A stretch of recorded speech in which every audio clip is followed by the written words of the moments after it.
You're listening to Thunderquack Podcast Network.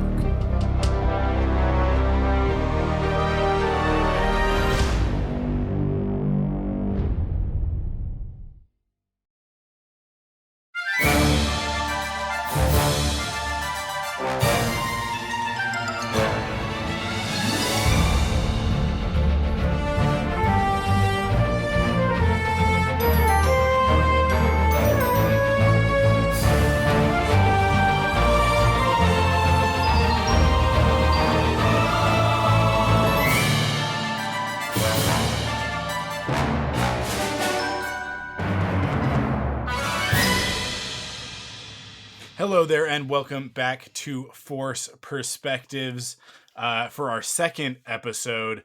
I am your host, Michael Cohen, and I was just telling my guests I still have no idea what this show is and how to do it. So we're still kind of figuring it out. We're working out the kinks, and you're along for the ride. Before we get into introducing the guest for this episode and getting into all the Star Wars of it, just want to give a shout out to our Patreon producer Brian Murawski, and let you guys know that that you can head over to patreon.com/thunderquack and support the show. Over there, at $1, you get your episodes early. You'll also get episodes of Perfect 10, which is my other podcast, early. You get them on the Tuesday instead of the Friday. And there are other bonuses as well. If you want to get an exclusive podcast that I record every other week called Off the Record, you can get that as well, at higher tiers. And there are other bonuses too. So head over to patreon.com/thunderquack if you're so inclined, and help us out by supporting us there. All of that out of the way, I now I get to introduce my guest, who is someone that listen. If you've listened to the podcast for any length of time, you probably know this guy. But that said, if you've only listened to my Star Wars podcasts, maybe you don't know him that well because he hasn't really been on the Star Wars stuff that often. We used to do two different podcasts back in the day. The Pull Box podcast, which was our comic book graphic novel book club, and then we stopped doing that one because we started doing one called the Disney Dad's Cartoon Afternoon, which we got through like the entirety of season 1 of DuckTales, and then some of season 2 before we gave up on that. He is currently the host, though, of the Epic Marvel podcast, which is it is technically, since Quiver went off the air, it is the most popular podcast on the Thunderquack Podcast Network, and that's Kurtis Findlay. Kurtis, how's it going? Thanks for being here to talk about Star Wars. I am happy to be here. We've talked about Star Wars on our Pullbox podcast before, and I'm not actually sure if I've ever actually been on any of your Star Wars podcasts. I don't think that you have, because you haven't watched Clone Wars or Rebels. No, that's very true. So that it would be very hard for you to have been on the podcast. That's right. With that fact, I mean, that said, we had plenty of guests on Quiver who were not regular viewers of Arrow. Yeah. That would come on and just be like, this show seems terrible. But, well, and quite frankly, it's a little bit intimidating to come on a Star Wars podcast with you, because I feel like, well, what am I going to say that's going to be any sort of relevance, or like you're going to fact check me the whole time, and that kind of thing. It's like, It's true. It's true. There's a very real chance that that you'll be talking about your favorite piece of Star Wars, and I'm going to be like, that's actually not factually accurate. But I'll only do that in your best interest, because if we just let it go, then everybody will just for sure.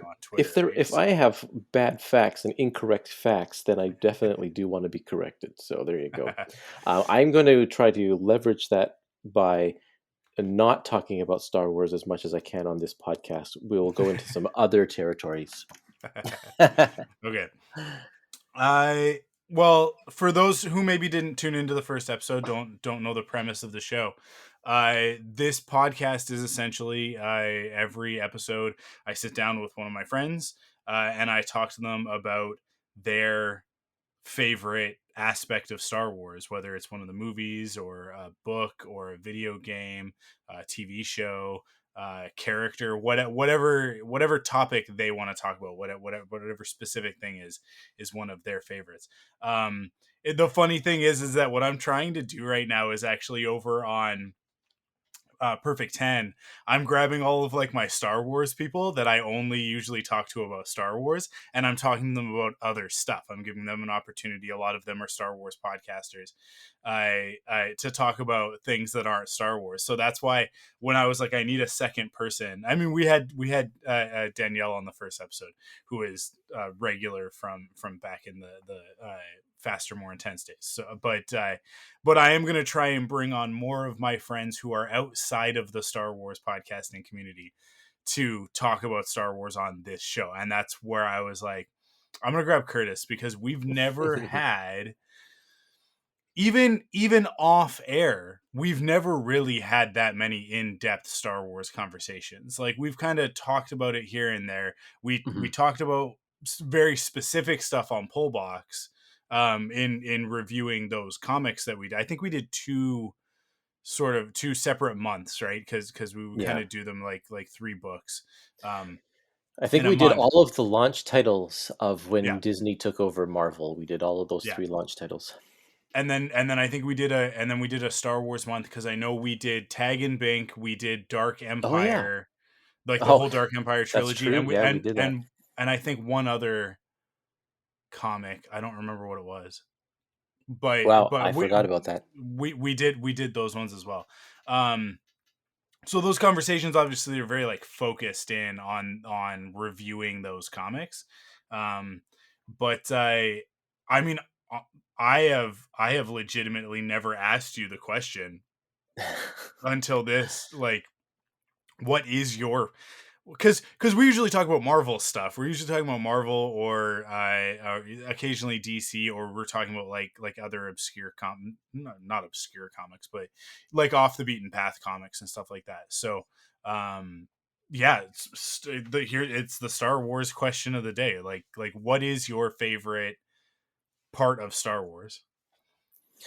That is such a big question, and there's Hmm. so many aspects of Star Wars that I think it's so hard to just pick one. I mean, ultimately, my favorite is the original trilogy. I Hmm. mean, that's, but I'm not. I don't want to pick that as something that we talk about. I Yeah. you and I first met because I was showing 80s cartoons at a comic book store called Metropolis Comics. Yep. Cards and comics, whatever they're Nope. called. Metropolis Comics and Toys. Yeah. Comics and toys. That's what it is. Yeah. Yeah. I would do a monthly screening there where we'd put up a sheet and I'd have a projector and we'd just show random episodes of different 1980s cartoons. And I absolutely love 1980s cartoons. I grew up through the 80s, and a lot of those cartoons are the ones that I watched as a kid and love them, and they just hold a great, that nostalgia factor. So Hmm. there are 2 Star Wars series that came out in the 80s. There's Droids and there's Ewoks, and I love both of those ones. I like Ewoks more than Droids, but both of those cartoons have an origin story in the Star Wars Holiday Special, which came out shortly after the very first Star Wars movie came out. Hmm. And I'm sure anyone who's a fan of Star Wars listening to this knows that is a notoriously terrible um, special. Like, it's just awful. And but there is a bright point in that special. It's a 9-minute animated segment called "The Story of the Faithful Wookiee," and I really like this animated segment, and that's what I want to talk to you about today, Mike. Okay. I'll give a little bit of background for people who maybe don't know about the holiday special. Sure. So Yeah. in 1978, so we're talking about a year after Star Wars. So A New Hope comes out in May of 1977, and it essentially runs in theaters for the next year. And it dropped out of theaters for a little bit, and then was re-released, I believe, late in 1978, for its second official run, of what would end up being like 6 or 7 theatrical runs that Star Wars had, because essentially every time the movie would, like, every time everything would kind of die down, they just run it in the theater again, because they didn't put movies out as much as they do now. Well, and home video wasn't really a Home thing at the video didn't time. exist. Yeah, that So was yeah, the you only way to see it. Yeah. yep. So, Hmm. and let's say that you're one of those people who's now at this point seen Star Wars 30 or 40 times in the movie theater. You're clamoring for something else, right? And And there literally is nothing else. there's nothing. There's some Marvel comics, Right. Oh, and um, there's a newspaper comic strip. and there's a newspaper comic strip, and that's really about it. At this Yeah. point in 1978, there aren't even any novels yet. I think maybe around this time Splinter of the Mind's Eye is about to come out. So for some reason they managed to put together a holiday special for Star Wars. Yeah. Now, like, variety shows were much more common back then, and And what a so were variety show is. Sorry, so go were ahead. holiday specials. Holiday Yeah, specials were a big thing for yeah, this period through the 60s and the early 70s. yeah, Um, it- like networks banked a lot of their programming and a lot of their budget on getting high quality holiday specials because yeah, that's it was a family event seeing the how yeah. the Grinch Stole Christmas or Bing Crosby's annual holiday show or whatever. Yeah. So what bigger draw than a holiday special featuring the not just the stars of Star Wars, but the literal characters from Star Wars set in a galaxy far, far away on the made up Star Wars holiday of Life Day, which is a holiday celebrated by the Wookiees on Kashyyyk. Which I think is one of the reasons why the animated segment has the title, the Faithful Wookiee, right? Yeah, totally. And so yeah, I mean it is notoriously awful. B. Arthur is in it for some reason. Yeah. Um, I I think it's Jefferson Starship. Yep, I mean, like, it and is. hey, like, of course, if you're gonna do a Star Wars holiday special, you're gonna have Jefferson Starship come play, and a bunch of other. Carrie Fisher sings a song that is absolutely horrendous, just like Yep. and Carrie Fisher had a nice voice, but for some reason this song was just ear splitting, and yeah, no good, no good. Well, and I uh think one of the worst things about it is that it stars a family of Wookiees who yeah, can't talk. Like yeah, I mean, they talk. They talk in their Wookiee language. They don't speak anything that we can understand. So, majority of this film, not majority of it, but like large segments of it, are just the grunts and groans of Wookiees, and it's like, what on earth are we watching? yeah, yeah. Well, we're not on Earth, right? We're on Kashyyyk, Nope. so Exactly. Exactly. I yeah, No subtitles though. yeah, um, yeah. I mean, I Harrison Ford, Mark Hamill, and Carrie Fisher are all present. Anthony Daniels and Kenny Baker as C-3PO and R2-D2 as well, and Mhm. of course Peter Mayhew as Chewbacca, along with the rest of his family, which, like, has never come up. It comes in the expanded universe stuff; it would come up all the time, but in the movies, like, Chewie's never gone home in any of the movies, which is so fun. Although in Revenge of the Sith, he is already home, but let's Right. just pretend like that's not Chewbacca, anyways. But then, Um, the same thing could be said for like Han Solo. We don't ever meet any of his relatives through the movies well, either. there are reasons for that with his character, and we don't have a holiday special that, like, that is like, hey, here's Chewbacca's son. Yeah. You know, maybe an important thing 30 years in the future, I when when you're doing the Force Awakens. But I don't know why they didn't want to include. Oh man, is the grandpa lumpy or is the son lumpy? I can't remember right I think now. the son I is, think it's the son is lumpy. yeah. I Yeah, why wouldn't you want to include lumpy? But man, like I Mark Hamill has on this awful makeup um in it that like it's terrible, like because it just it was obviously not at the level of quality that the film was at. It was a television production, and Yeah. yeah, it was just kind of slapped together, and um it was a cash in. It was totally a cash in. And George was busy worrying about, it's 1978. He's like in the midst of writing Empire Strikes Back, trying to figure out how he's going to make this movie that's bigger than Star Wars. Um, But he was and actually pretty involved in this still. Like he, Yeah, or at least, yeah. So it wasn't like he was totally ignoring what was going on. I think that he, well, like you said, he just had so much going on that, yeah, it was one of too many plates spinning. yeah, Um, and yeah, so like you said, the one bright spot of this whole endeavor is this incredible animated sequence. Um, and yeah, like I have see, this is how you know that I'm legit, is that I have a pirated VHS of yeah, the holiday special. The first time that I saw it was in its entirety was from this VHS that when I was in film school, a friend of mine in my class, I talked about Star Wars a lot. I don't know if that surprises anybody, yeah. but I he was like, "Hey, I bet you can't go a week without mentioning Star Wars."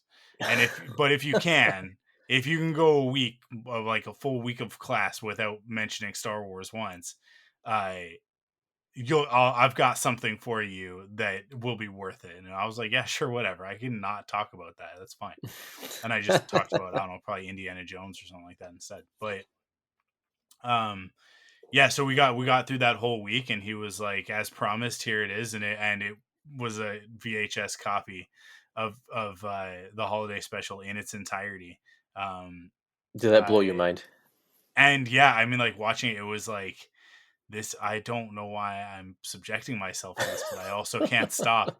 Yeah, So yeah, like, because this is 2003. Yeah, 2003. So we're like 5 years away from YouTube, guys. Like, yeah. that's where we're at this point in time. I mean, I went to film school at the absolute wrong time. Because by the time that I was done and out in the world, it was like, oh, now online video is a thing, and then eventually YouTube comes along. It's like, had I gone to school 5 years later, I would have been learning very different things about how No to kidding. distribute Hey. video. Yeah, at the exact wrong time. It's like, oh, it's digital is not digital yet. It's still cassette tapes, but we call it digital video because it's not analog. But it's not true digital because it's not going to like an SD card, right? It is still technically on a tape, on a magnetic tape. Yeah. Um, and yeah, so yeah, man, So this bootleg, but yeah, this was it like a dub of a dub of a dub, that kind of a thing? Like it's been it cut. is actually surprisingly good quality. It is Okay. probably only a second or third generation. It's very watchable. And the only reason that I would say that it's not first gen is because of the fact that the commercials are edited out. Oh, So okay. it's That's too bad. it's yeah. Yeah, there's like obviously like the little sort of warble snippets of the beginning and end of sort of the commercial breaks, Yeah. but yeah, it is primarily just the special itself. Nice. But I can remember watching that the first time, and just being like, "This animated thing is so cool." But I'll let you explain why the animated sequence is actually notable and very awesome. Uh, Sure. Well, I also want to note that this animated sequence is also on Disney Plus. yep. They added it to Disney Plus, just the sequence, not the whole Star Wars Yeah. holiday special. No, There's the no way rest they're of going to it's let that out. absent. but this Yep. one thing is under the Star Wars Vintage Animation banner, or no, just Star Wars Vintage banner, and there's like the Star Wars droids and Ewoks TV shows are also under this banner. But if you search Yep. for the story of the Faithful Wookiee, you will find this. This short actually is very, very important to Canadian history, and we live in Canada. For those of you who don't know, so I like to keep tabs on the animation scene in Canada and what's going on here, and this one has a very important part in the history of Canadian animation. Um, so before we get into that, though, we'll talk this story. It's the story about um, I don't even know how to describe it. Chewie and Han Han gets taken over by a sleeping virus, and Chewbacca teams up with Boba Fett to try and get a cure for it. And this is the first appearance of Boba Fett. He has not. He'll then go on to appear, of course, in Empire Strikes Back and have a long career, even up until modern day here with Mandalorian and the Book of Boba Fett. But this is his first appearance. He looks a little Hmm. different. He sounds a little different. They haven't quite got his character figured out, but he is still the bounty hunter that works for Darth Vader. And so that's kind of the one thing that a lot of people think this is notable for is the first appearance of Boba Fett. Hmm. Do you want to talk about anything about the story first? I'm not as concerned about talking about the story as I am talking about the animation Yeah. itself. Yeah, well, I mean, the story is pretty straightforward. Like you said, Han gets sort of taken out by this sleeping virus. Chewie takes him to this planet that that is supposed to be like the only place where you can where you can get the cure for this, which I think it's like a gem or crystal or something like that, right? And I we find this all out because Chewie sends a transmission to the rebel base, or not to the rebel base, I think like just to the rebel fleet, because they've fled Yavin 4. And but the transmission gets cut off, and so Luke along with R2 and 3PO take off in a Y-wing. And this is actually, there's another notable thing in here for Star Wars history where this establishes that there are two classes of Y-wings. There are the ones that we saw in A New Hope, which are the standard version, but they actually also do come in a two-seater version. Because C-3PO sits in the back seat while Luke pilots, and R2 sits in the droid socket. Right. But so there was much controversy for many years about how many people can sit in a Y-wing, and there are cross sections and all that sort of thing that are like, oh, and then eventually it gets reconciled that there are two classes of Y-wing. Um, That's so funny because it's probably just like the storyboard artist on this one just like they drew just an picked the extra ship. seat in the back. Yeah. And that was They were just like, they just looked at the ships that were available from the first movie, and it's like, well, we yeah, can't use the Millennium Falcon because that's where Han and Chewie are. yeah. And Luke doesn't have his own ship, and obviously we can't fit C-3PO into an X-wing. Like that doesn't make any sense. And there's really only one other choice for the Rebels, which is the Y-wing. What were they going to do? Design a new ship? That's absurd. So they end up crash landing, and when they crash land, this monster, this plesiosaur-looking creature, comes out of the muck and is about to eat Luke um, when Boba Fett shows up with this staff that shoots lightning. Um, It's very cool. I love it. yeah, that yeah, and his color scheme's a little bit different. He's a little bit more of a light blue with some tan and orange, rather than his sort of classic red green and sort of blue gray outfit. I mean, like, Boba actually, between Empire and Jedi, has two different outfits. One, he's in like light bluish fatigues, and then the other one, they're they're more army green, sort of camo colored. And then obviously in Book of Boba Fett, he ends up with black ones. But Yeah. anyways, Well, and the the reason armor paint scheme is different as well, and right? the reason for that is because they were basing this on an unfinished prototype of the toy. And so it was unpainted, and that's kind of Yeah, why he looks so gray and bluish or whatever. So yeah. they just kind of But went with that. but They didn't know what the real colors were going to be at the time. Yeah, but interestingly, Boba was set to appear not as Boba Fett, not as a character, but just as like the suit was created for A New Hope, and you can see it now in the special edition in the scene that had been deleted of Jabba because that scene never worked. So he was just meant to be one of Jabba's enforcers. It was just a design that Joe Johnston did, and then that design ended up getting co-opted when George was doing Empire, because he Boba was originally meant to be basically a stormtrooper commando that had gone rogue, left the Empire, and was now a bounty hunter. So his suit was in Empire. His suit was going to be all white. So they took the suit from A New Hope, which is more of like the classic Boba Fett look, the red and green. And they painted it all white, and then they were like, "This looks terrible. It looks terrible on screen." So they reverted back to the original paint scheme. So yeah, because he was originally supposed to have sort of like that all white look, like a stormtrooper, with a poncho, like literally in the concept art, the Ralph McQuarrie concept art, he's got like a Clint Eastwood like man with no name poncho on. We like brown with the stripe and everything. But yeah, so at some point that all gets changed, and then this all coincides with like, well, we'll put him into the animated thing. And then we'll sell a toy of it and all of this stuff. The most interesting part of all of this is that the design for the Mandalorian for Din Djarin in Mando is heavily Hmm. inspired by this first appearance. That's Yes, the yes. reason why he's all chrome. It's the reason why his outfit is sort of like that brown tan. And his signature weapon, his plasma rifle, is modeled after this lightning shooting staff that Boba has in the special.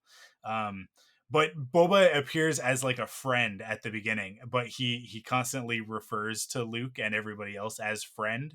Like that's sort of like his signature thing. He's like, "Oh, hey, friend," and it's like, Luke, don't trust this guy. He doesn't mean friend when he says the word friend.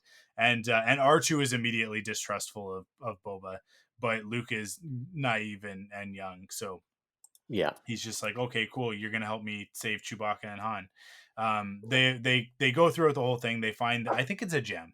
They find this thing. They go back to the Falcon to rescue Han and Chewie, and it's sort of like in that moment that he realizes that Boba actually the one who like captured Han and Chewie.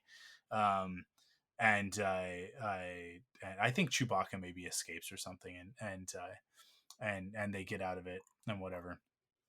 Um, and then Boba's like, "I'm a bad guy," and he rockets off with his jetpack, and everybody's like, "That dude's the coolest." Because Yeah. he's got a rad helmet and a jetpack, and what else do you need? Honestly, what else do you need? So yeah, I mean, like, there's not really that much story to even speak of, and it's less than 15 minutes, isn't it? I think it's It's like under. 9 minutes. Yeah, 9 minutes. Um, Now the cool thing is that the all of the original actors for Star Wars are the voices of their own characters in this one. Although And Harrison Ford sounds nothing like Harrison Ford I was for gonna some say, reason. yeah. Well, I think it's. I think a lot of actors when they get into the recording booth Yeah, and then try to read their lines, it without the aid of acting or with with their body language or that kind of yeah, thing, they act different, they sound different. So yeah, Han Solo, you can hear it kind of sounds like him, but it doesn't act like him, if that makes yeah. sense. He's not acting the same way through his voice. So he does sound a bit different. The interesting part here is that Boba Fett's voice is by a voice actor named Don Franks, and he's a Canadian voice actor. He was actually born in my hometown of Burnaby, British Columbia, and but spent most of his career in Toronto. He did a bunch of different voices for cartoons. He had some, in fact, he reprised his role of Boba Fett in the Star Wars Droids cartoon that came out in the later on in the 80s. He was the voice of Sabretooth in the X-Men cartoon. And most significantly, he was the voice of Dr. Claw in Inspector Gadget. Hmm. So he's done a fair amount of work over the years. And so he's kind of like he's the first voice Boba Fett, the first Boba Fett actor. So I think that's kind of cool. We'll talk about the visual style as well, because that plays a big role into why this is so cool. But that ties into kind of what I want to lead into with about the animation studio that did this short. Way back in 1970, a bunch of friends got together, or three friends got together, and they wanted to make their own animation studio. They wanted to produce their own content and stuff, and so they formed a group and they called themselves Nelvana, which is an old superhero character, an Inuit superhero from the 1940s by a Canadian comic book publisher. But Nelvana Studios is one of the big name studios that was in Canadian animation throughout the 70s, 80s, and 90s. Yeah. Can I give a little fun fact, a little tidbit here? Yeah. Uh-huh. In the 2003 Genndy Tartakovsky Clone Wars series, in season 2 or volume 2 of that, which you can also find on Disney Plus under the Star Wars Vintage label, Anakin and Obi-Wan go to a planet inhabited by blue bear people, Oh and yeah. that planet's name is Nelvan. Nice. And it is a direct reference to the fact that the first piece of Star Wars animation on television was produced by Nelvana. That's a And direct Nelvana, reference. one of Nelvana's most popular shows is Care Bears. So they did Care Bears in the 80s. So I wonder if that's a Well, reference to it too. their logo was a polar bear, so Yep, it that's was, right. yeah. So the other thing that really played heavily into this is that everybody had outer space fever at this point in the late 70s, Mhm. and definitely Nelvana, the creators of Nelvana were heavily influenced by 2001 Space Odyssey and that kind of thing, and then what was the other huge space or alien movie that came out in 1977 along with Star Wars? Close Encounters of the Third Kind. So Mhm. like, and both of those huge movies, and so everybody was like wanted a piece of that pie. And so one of the first, after dabbling in like TV commercials and little shorts here and there, the first fully animated half-hour TV special that Nelvana was able to do was called Cosmic Christmas, and it was released in 1977 on TV as well, the Christmas season, and it was all about this boy who sees lights in the sky, and the lights end up being three aliens that are supposed to be kind of like analogs of the three wise men from the story of the birth of Jesus. Um, and they kind of learn the meaning of Christmas Mhm. on when they visit Earth, that kind of thing. And it's it was very successful at the time. It did better in its prime time showing than Charlie Brown and the Grinch did in that year. So it was very, very well received internationally as well, not just in North America, and it helped get Nelvana kind of the kickstart that they needed to get kind of recognized. And two of the people who watched that show and really liked it were the director of the holiday special, David Akamba, and George Lucas. They were both fans of this animated half-hour special. And so when the two of them were putting together the holiday special, they knew that they wanted this animated segment, and the network wanted them to go with the tried and true animation studio, which was the most popular at the time, Hanna-Barbera. But George Lucas, coming from an indie film background, wanted to go with more of an indie film, or like an independent studio for the animation. So David suggested, well, what about those guys that did Cosmic Christmas, Nelvana? And they're like, yeah, let's check it out. So the guys in charge of Nelvana put together a pitch, and they delivered it to George Lucas, and he liked it.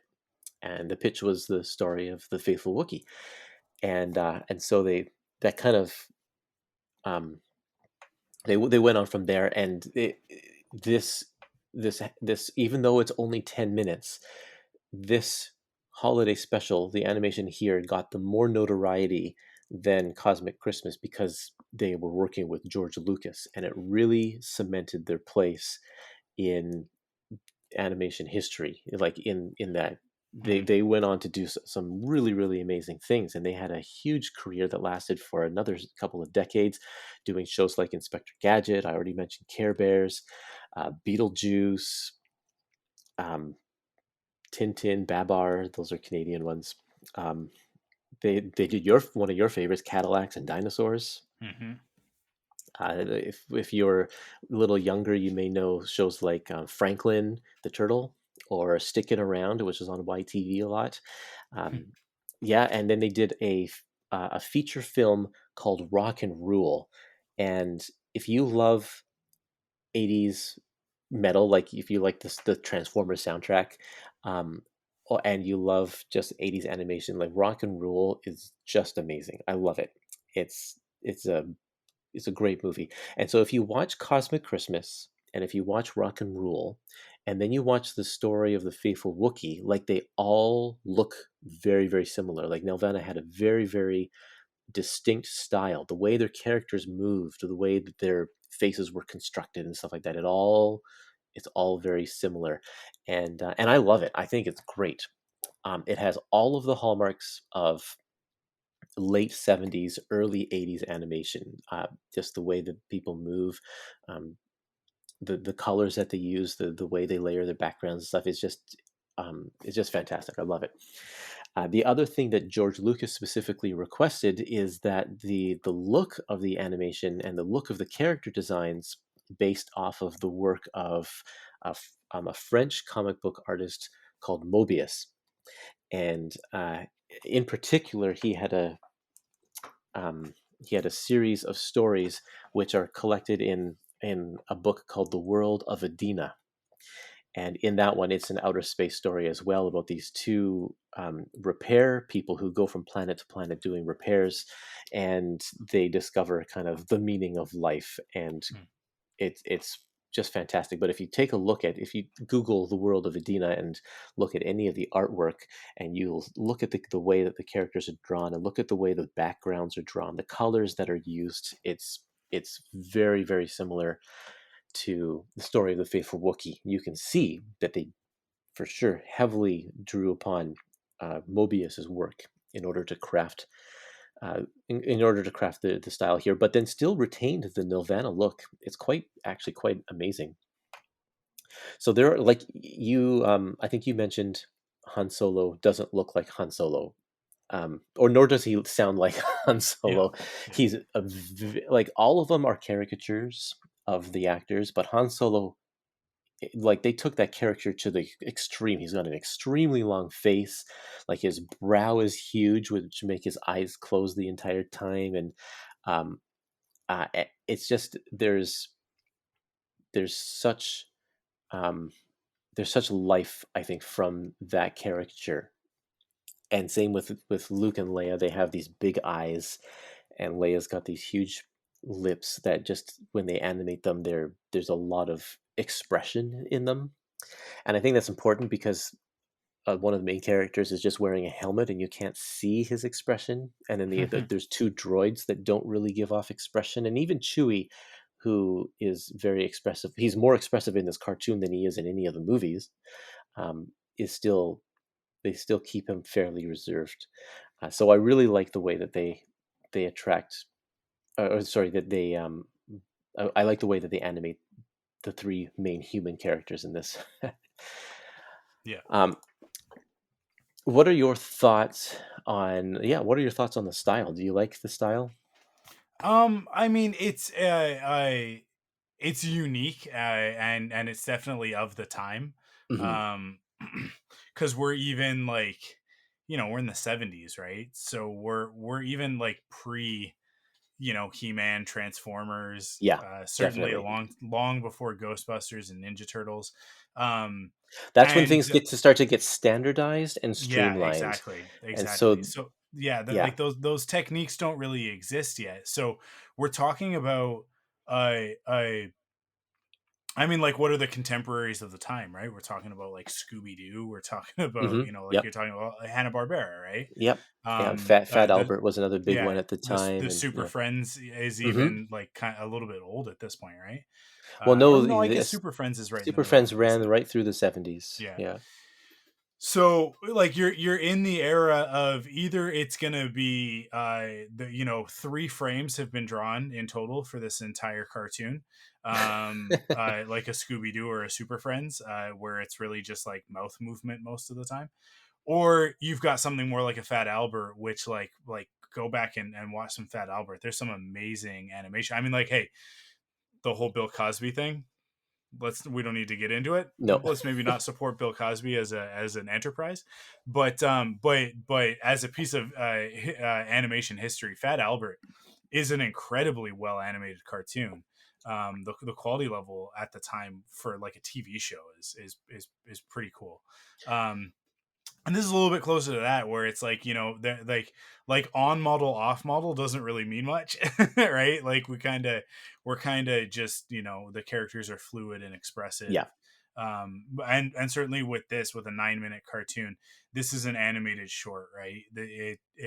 Hmm. There's really no need for the shortcuts and efficiencies of a television production schedule that you would have in something like a Fred, like a Flintstones, or like Scooby Doo or whatever, Well, right? and you have to remember also that Nelvana has a lot to gain from this, because Yeah, this is like they're doing Star Wars. It's going to be shown on network television on a primetime slot yeah. on a holiday weekend. Like it's a huge It's opportunity. funny, So yeah. yeah, You know that, like, from their perspective, they're like, we got to do this, we got to knock this out of the park.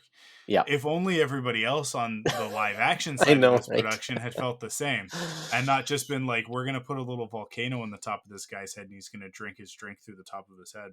Yeah, Is because yeah, I mean, like, it stands out, and it's the one piece of the holiday special that persists, right? And yeah, I think that um I mean, the noteworthiness of Boba Fett's first appearance, I think, is a big part of that.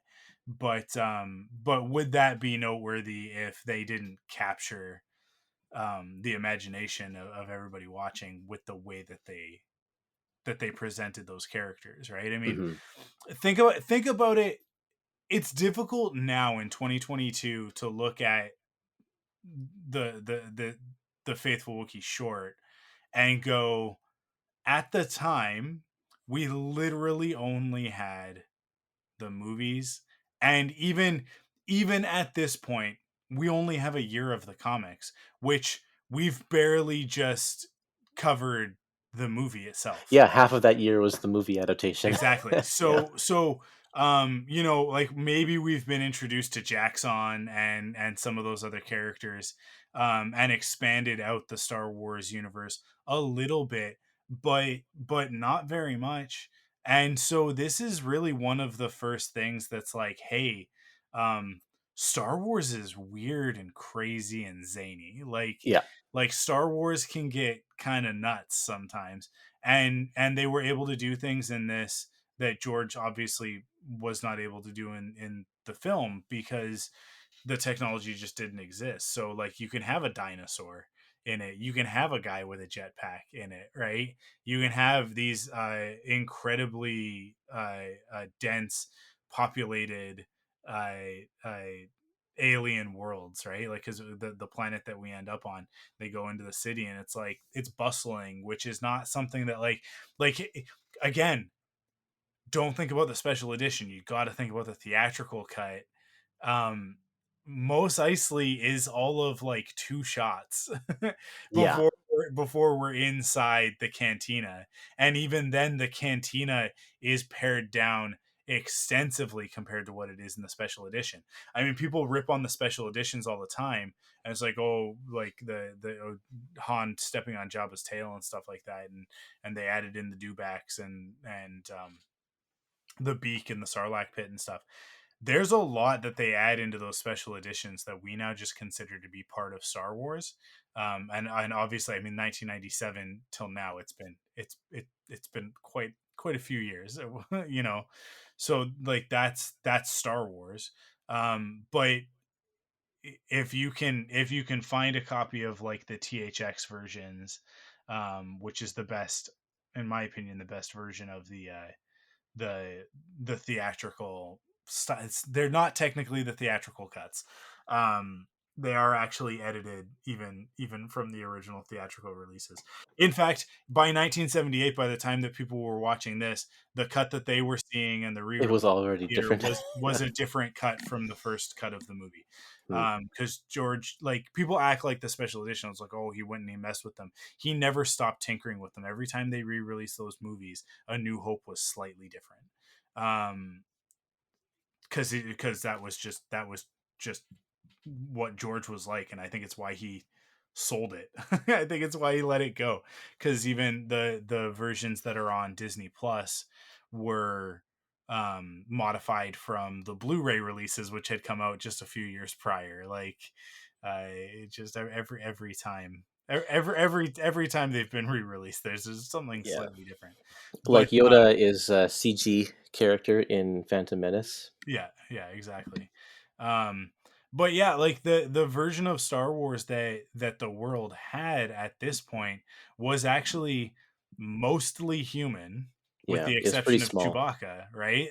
And and you know, like the cantina scene in the Jawas, right? Like it really wasn't that expansive, and this kind of blew it up. It kind of went like, oh yeah, look at this Boba Fett character, look at this weird dinosaur that he rides on, um, Yeah, because and these aliens and stuff. Yeah, animation gives the ability much easier to create dinosaurs or exactly. planets full of different looking aliens. You don't have to Yeah, get costume designers and makeup artists or special effects or whatever because you can draw yeah, it. you just let loose, right? Yeah. So yeah, I love a lot of it for what it is. I certainly like this characterization of Boba Fett is one of my favorites. Um, he's so interesting as compared to sort of what he was throughout the 90s and the early 2000s, early and late 2000s. I really, up until he was rebooted for the Mandalorian, I was of the opinion for a long time that Boba Fett was kind of a tired character. Um, Yeah. but Well, I yeah. always pointed back to like, but he was really rad. Like the costume is cool, and that's why everybody loves him. Mhm. He's a little bit like Batman in that respect. Is that like there's a visual aspect to it that's really easy to get behind. Um, but then you know they're really like there aren't that many great stories featuring Boba Fett. There's a lot of mediocre stories and a lot of really bad ones too. Um, but this one being his first appearance is, I think, maybe his most underrated appearance. Well, I think most of the time because you think he's a good guy, Mhm. and then there's the twist at the end, which for anybody watching this, because barely anybody saw it in its original airing, everybody already knew he was a bad guy, so Yeah, the twist is kind of ruined. But yeah, yeah, I mean, he plays like he could be a great addition to the team in this, hmm, just the way he is and stuff. Now, this like I mentioned this before. This cartoon led to Nelvana getting the deal to do two animated series a few years later, Ewoks and Droids, and this is of course after Return of the Jedi.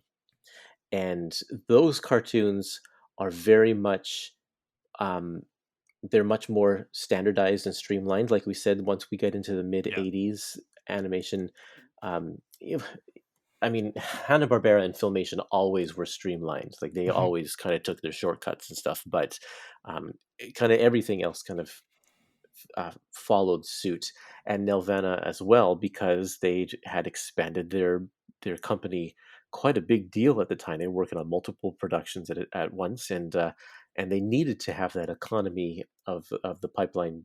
Um, streamline things just so that they could keep the things moving. Um, and it's very juvenile. It's very of its time. Those two shows, even the Droids one, where it tries to be more serious, is still, because they're comedic characters. It's still much more juvenile. But I think that when they returned to animation, um, later with the first Clone Wars series, and even with the second Clone Wars series, I think that they look back at this short and they're like, "That's the tone that we want right Yeah. there." And you can see, I think the pacing of this Faithful Wookiee short it's it takes its time. There's not much of a plot, so they fill this 10 minutes with a lot of looking around and walking and taking their time, and that is a hallmark of um, Gendy Tardik. What's his name? Gendy Tartakovsky. Tartakovsky. Yeah.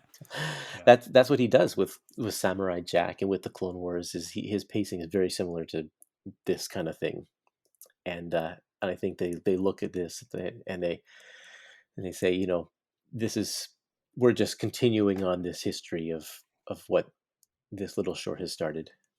Mhm. Yeah, absolutely. And you find references all throughout stuff, right? And like I said, even up to Mandalorian, John Favreau has not been shy about the fact that he's been in love with Boba Fett since the first time he saw him in the holiday special, and that's Right. why Mando is and looks the way that he does, right? Yeah, and we even Yeah, get that staff yeah. uh, Yeah, exactly. in this show as well. Exactly. Well, and he rides on a blurg in season 1, right? Like which Yep. which is the great thing about the blurg is that brings in something from the Ewoks movies. Um because Right. that's where we first see the blurgs. Yeah, I mean I it's it's funny because there's so much in Star Wars that is now callbacks and people want to call it fan service. I just call it, it's just weaving a story, right? Yeah. um it's just how you do it. But I yeah, like there are so many things peppered throughout. If you've never watched the holiday special animated sequence, then like go back and watch it. It's definitely worthwhile. It's only 9 minutes long, come on. And if you've never watched the Gendy Tartakovsky series for that matter, like go watch that too. Like Oh, so if good. you came in at Clone Wars like a lot of I mean like a lot of our listeners, because I started podcasting about the Clone Wars. So when I started, there were a bunch of kids listening to the podcast who are now adults. I now I mean adults, not just like over 18, but like in their late 20s, early 30s. Because I've been doing this for 14 years. I and those like some of those kids grown into adults now, I maybe have like skipped over that stuff, and like I think it's worthwhile to go back. Droids is something that I think that it's not as worthwhile as any of the other stuff, No, but it's not. but Ewoks is. And you know Yeah. what, Ewoks, like it's a little bit cheesy, it's a little bit hokey, but I do think it holds up. Cassie loves it. Oh We've yeah. sat and we've watched many episodes of Ewoks. And Kara likes it as well, but Cassie really, really fell in love with it. She likes the little pixies that they hang out with, and um, yeah, I mean, like that really was at the time. It was like the only real way to expand the Star Wars universe. I mean, books weren't even really a going concern for Star Wars at the time. It wouldn't be until the '90s that really started to happen after the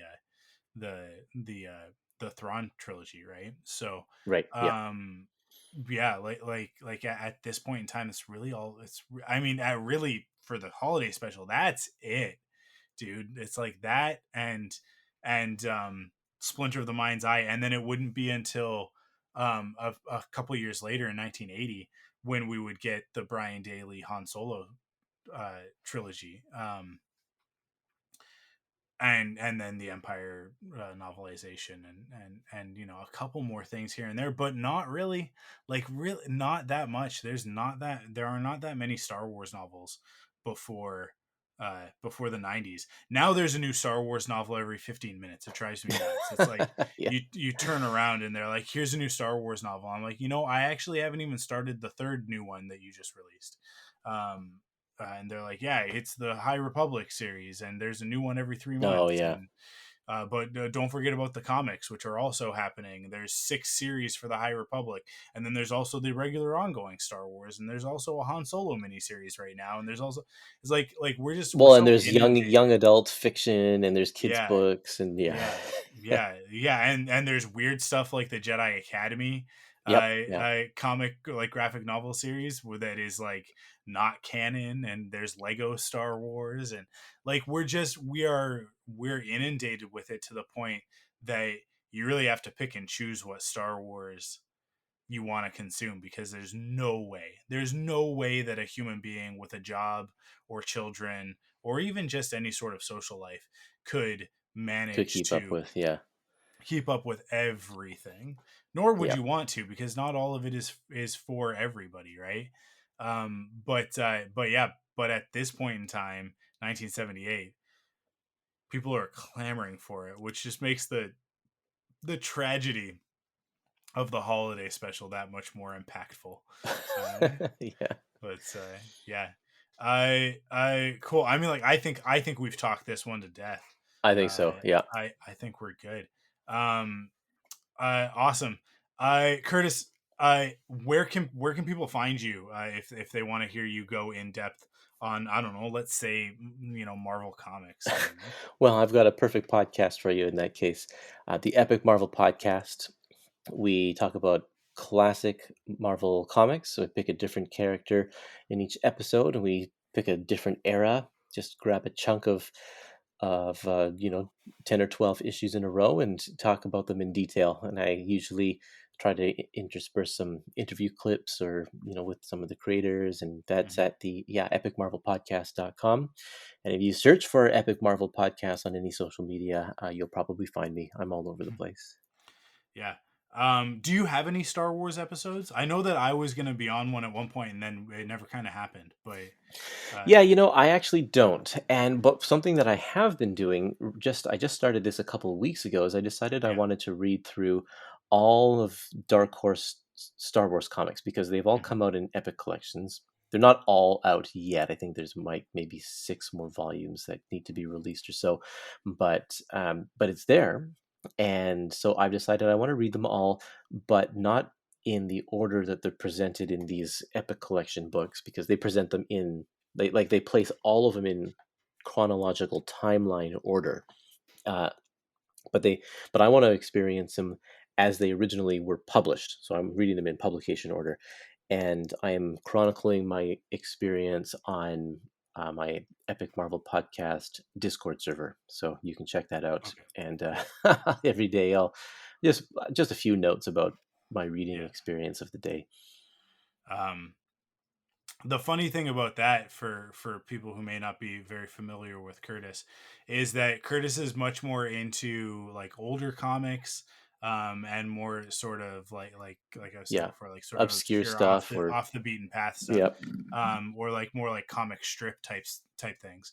Hmm. But I it's now been long enough since the Dark Horse stuff was released that now those are old It's comics. old enough to be on my radar now. Yeah, That's yeah. true. So I that was one of the Yeah. great things about pull boxes, that I would force Curtis to be at least somewhat current Yep. with things like Spider Verse and that sort of thing. It's true. I but Yeah, I And then because I I would am get you much some more. oddball, Yeah, make you yeah, read some oddball European comic. I'm much more of the modern mainstream comics reader. Although right now the only thing I'm reading is Lore Olympus, which is a webtoon comic online. So, which and it's phenomenal. Go listen to, well, go read Lore Olympus first. It's all free. It's all on webtoon. You just go read it. It's fantastic. It's amazing that it's just free. Uh, Okay. there are ads like at the end of every of you scroll to the bottom of every store like chapter episode they call them, and there's an ad or whatever. So I guess that's how they support it monetarily. But um, you don't have to pay anything. You can choose to pay to get episodes early, I guess. But yeah, it's all over there. And then I just had Marie Claire Gould from What the Force. So Star Wars podcast listeners might know Marie Claire from that. She's a huge fan of Lore Olympus, and I had her on Perfect 10 last week to talk about Lore Olympus, and it's a fantastic. We've only done 3 episodes of Perfect 10, but I'll tell you this right now: this is like it is the gold standard of what I want every episode to be like. She was so good.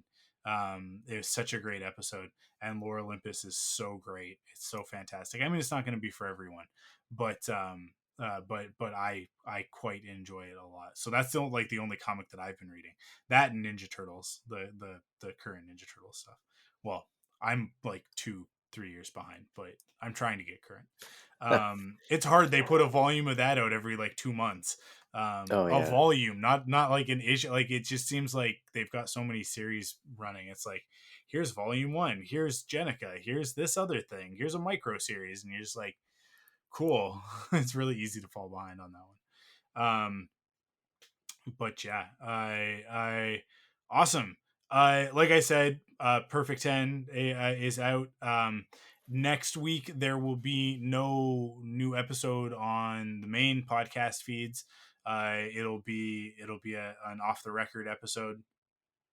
Um, and yeah, and then the week after that we'll be back with another Perfect 10 to talk about we're going to be talking about A Knight's Tale with Oh, Ty Black from Wit and Folly, from the YouTube nice. channel Wit and Folly. So I'm really excited about that. um and then and then Force Perspectives will be back a couple weeks after that. So Force Perspectives is every 4 weeks right now. Perfect 10 is theoretically every 4 weeks as well, but we did put out that extra episode with Marie Claire last week just because that's how timing worked out. Yeah. And but yeah, there's essentially, if you go to patreon.com/thunderquack and you subscribe, you pledge at the $5 level, you'll get a new podcast from me every week.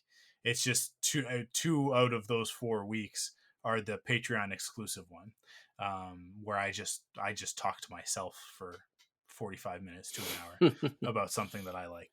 I just did one about Ninja Turtles actually. So patreon.com/thunderquack. You can find all of the episodes, this one and the previous one, but also all of the past episodes of Faster, More Intense, over at forceperspectives.com, which I think when I recorded the first episode, I hadn't even bought that URL. And then it was like, once I released the episode, I was like, I don't have the URL for this podcast. And then I went and bought it and set it up. So Oh, of good. course I'm there you glad it go. was available. Yeah.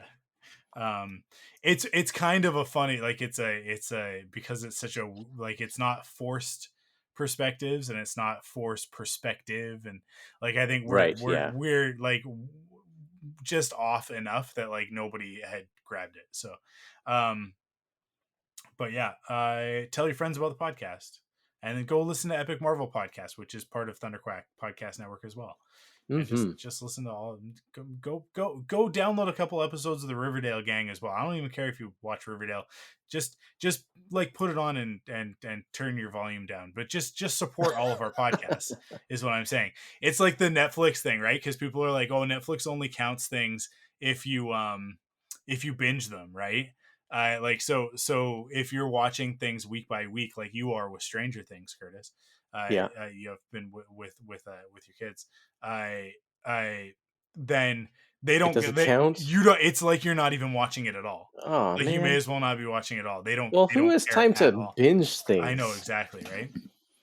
So everybody is now like Netflix is doing this thing. So like that's the only way that they're tracking metrics. So if you like a show, like if you like Sandman, then you like just go Just and put it on and leave your just put it TV on. on and just leave your TV on while you're Yeah. asleep and just let it run. Like turn on the marathon mode or whatever, Oh boy. and Okay. and just let it run through the episodes so that they get the metrics. And it's like, I guess I have unlimited bandwidth. I might as well just do it, but it's bad for your devices. Anyways, I think they're getting away from it because they're going to start doing weekly releases for other things. But anyways, how did I even get on that? I don't know. Oh yeah, I don't know. go listen to Riverdale, gang. Even if you don't watch Riverdale, but like also watch Riverdale because Riverdale's hilariously ridiculous. Just it's the most CW drama CW gets. And I mean that in a good way. That's it. This is the episode. We haven't talked about Star Wars in like 10 minutes. Thank you guys for listening.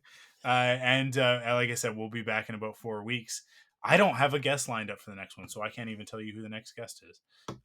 But I don't know. It'll be somebody good. I'm sure it will be. I got lots of cool friends who want to talk about Star Wars. So I tune into the next one and subscribe to all those other Thunderquack podcasts in the meantime. And yeah, we'll catch you on the next episode. Thank you, Kurtis, for being here. Yeah, thank you. Thank you for listening to Thunderquack Force Perspectives. Our opening theme is composed for us by Christy Carew. Follow Force Perspectives on Twitter, Instagram, and Facebook at ForcePOV. And join us on Discord at thunderquack.com/Discord. Support the show by visiting us at patreon.com/thunderquack to get early access to episodes, leave a rating and review on your favorite podcast service, or buy merch at store.thunderquack.com. Force Perspectives is a part of the Thunderquack Podcast Network.